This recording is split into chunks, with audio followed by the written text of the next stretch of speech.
right, meet Neutron, my bike, or as I like to call it sometimes, Nerdtron. Why is it named Neutron? Jimmy Neutron.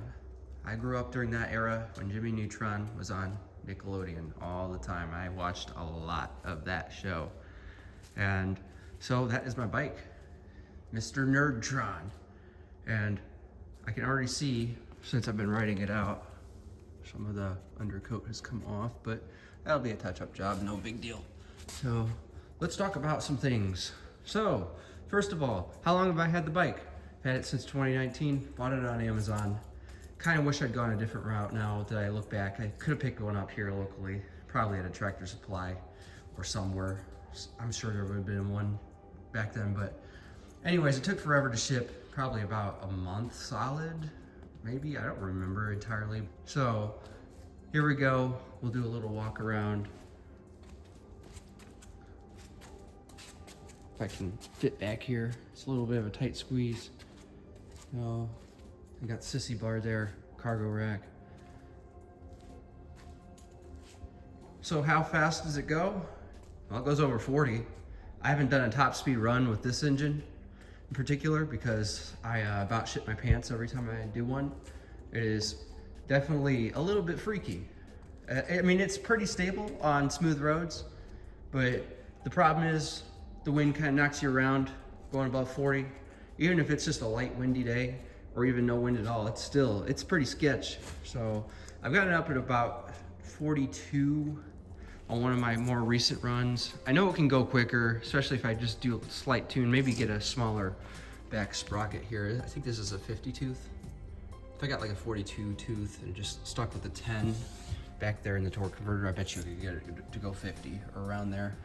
That's my AR Sport muffler and exhaust. So I bought it and realized that the fender was in the way, so I had to cut up the fender a little bit. And the engine's a Tillotson 212E. So I bought it stock, removed all that air filtration stuff, added the stage 1 kit from Go Power Sports with the custom jet, intake, everything. I've got spare parts for all that. So yeah, it's been a good old bike. It's got drum brakes, which is okay. It actually works pretty well. Sometimes it could be a little bit touchy or a little bit weird. What I want to do eventually is get another brake up front. So either disc or drum, I don't know yet. I'm still trying to figure out which would be best. So let's talk about lighting here. These are just two, I don't even know the brand, power banks that happen to be lights. So I couldn't figure out where to mount them the best. I wanted them more up here on the fork, but you know, I'm like, I just don't have something that I think would hold it there without it starting to, you know, slip and shear over time. I'm like, you know, this is kind of a cool spot. And so I zip tied it down with multiple zip ties. So it seems to help with a lot of things around here. And so they're slightly pointed up. That's not my favorite thing about them. I'd like them to be pointed more down and level. But you know what? They're so low already that I still see everything at night for the most part. And they shoot out really far. They've got like high, medium, and low brightness, and then they've got like SOS mode and like strobe modes. I'm not gonna turn that on because I'm gonna blind you and me. So the back lights, or light, would be this one with the little tail light. It's actually a lot more dim. I could probably get away with turning it on here. So there we go. And then we got blue, lighter, and then flashing. We got the blue flash. We got kind of like a blue-red. That's like almost like cop lights there. I'm not gonna be using that. Let's see. Get back to solid red. There is a purple flash in one of the modes. I don't know why they chose purple or if it's just messed up. I don't know, but this is also zip tied down. It's rechargeable, just like the ones in the front. So I have to use a power brick to charge these semi-regularly if I want to be able to go out at night and safely drive. I actually have my lights on all the time when I drive during the day. I try to remember the best I can, which I've been really good at it. Just so I'm more visible. My helmet also has the light here. So, that little button, there you are. So, I always usually run these when I can. So, different modes here. I usually just stick with solid, so that just is what I like the most. So here, let's just turn it off. There's the helmet. Got a GoPro mount here, and it's one of those flip up ones. So it's One Storm, I believe it's just the white. It was like 70 bucks for the helmet. I think it looks really cool on me. So I really like it. My other helmet was black. It was a Triangle brand. It was too big, and we'll get into that a little bit later why it was too big.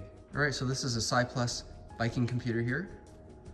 What is unique about it is that I don't need to attach probes to the wheels to get a speed measurement. It just uses GPS.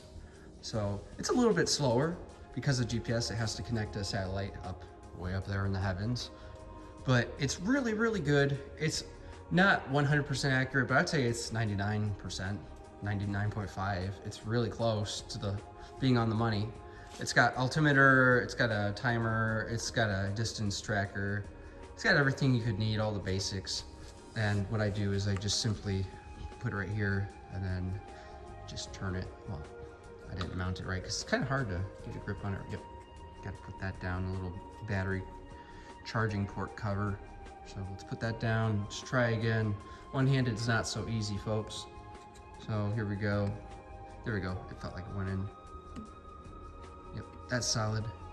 So that's how easy it is to just take it off, recharge it, put it back on. And what's nice is it glows. So if you're in a really dark area, like inside a barn or out in the middle of the night, you'll be able to read it just fine. It's got like a nice blue glow to it. So how tall am I and how much do I weigh and do I fit on the bike? I'll say yes, I fit on the bike. And that's a bit of an interesting topic. I'm 6 foot tall, even like 6'0". I'm 158 pounds right now. So I'm a skinny boy. But you know what? Just almost a couple years ago, I was 6 feet tall, 250 pounds. Had to lose a lot of weight. I was feeling like crap all the time. Yada, yada, yada. You probably get the point. I just need to lose some weight for my own health. Back then I could fit on this bike too, for sure. I could ride it around pretty comfortably. And now it's even more comfortable, obviously. But I have the Sissy bar here, which is about 90 bucks on Amazon, JMCH store. And it's great for climbing hills. You know why? Because when you climb hills, especially when you're bigger, you like to slide off the back sometimes, especially when you're in a really steep incline, which I did recently. And thankfully, this is what allowed me to get down safely. Otherwise, I would have been landing on the fender, perhaps. So I just don't want that. I'm not a person that does stunts. I'm just not a stunt man. What I do is I just casually ride.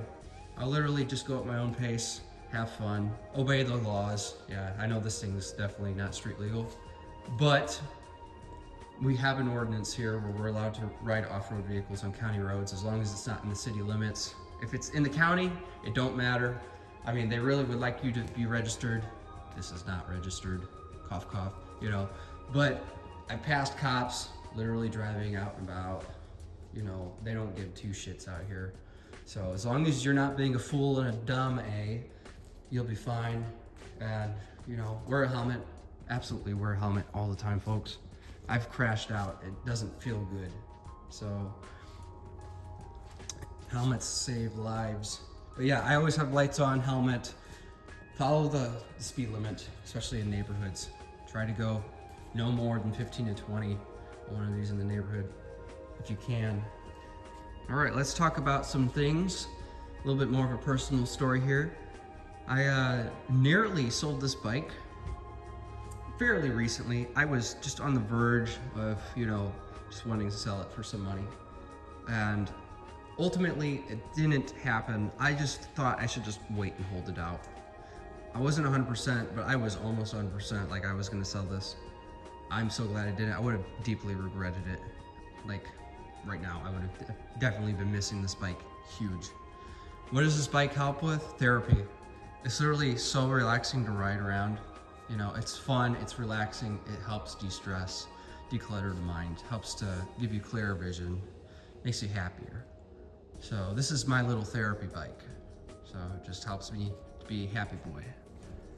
So I'm so glad I didn't sell it. It's my first bike ever, like of any bikes, like regular bikes, mini bikes, whatever. It's my first, and I don't want to get rid of it. And I'd recommend that if you have a bike, and especially if it's your first, hold on to it as long as you can. You might think you want to sell it, but later on you're going to regret it, just like I did. Well, I almost regretted it. I'm glad I held on to it, for sure. Been happy. It used to be the military camo version of the Massimo MB200. I obviously have painted it. I used the Rust-Oleum's undercoating, the pro grade stuff. You can get it at Walmart or Amazon, anywhere really. I spent a whole weekend doing that. It's not perfect, but I don't care. I like the matte look. I like the dark theme of the bike. The theme going forward is I wanted it to be more stealthy. So it's a quieter bike now. So you can tell the exhaust, it's really nicely designed. It's got a spark arrestor in it. It's really quiet compared to the last exhaust, which is also falling apart too. So it was time. But the matte and then the somewhat of the shine in the back, I just like the stealth look, the sound. That's just my preference. So.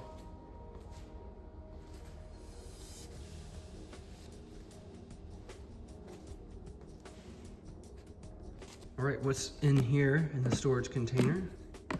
Oh, gloves. What I do is I have 2 gloves. I wear them just like that. These are winter sheepskin gloves inside, and then these are my older ones here, because these older ones are too big now for my hands. So by doing that, I get more leverage so that they're not sliding off my hands. So there's the other one. What else is in here? We've got an Anchor battery bank. It's actually quite a chunky one. It's got Velcro on both sides, and it's actually Velcroed to the bottom of this.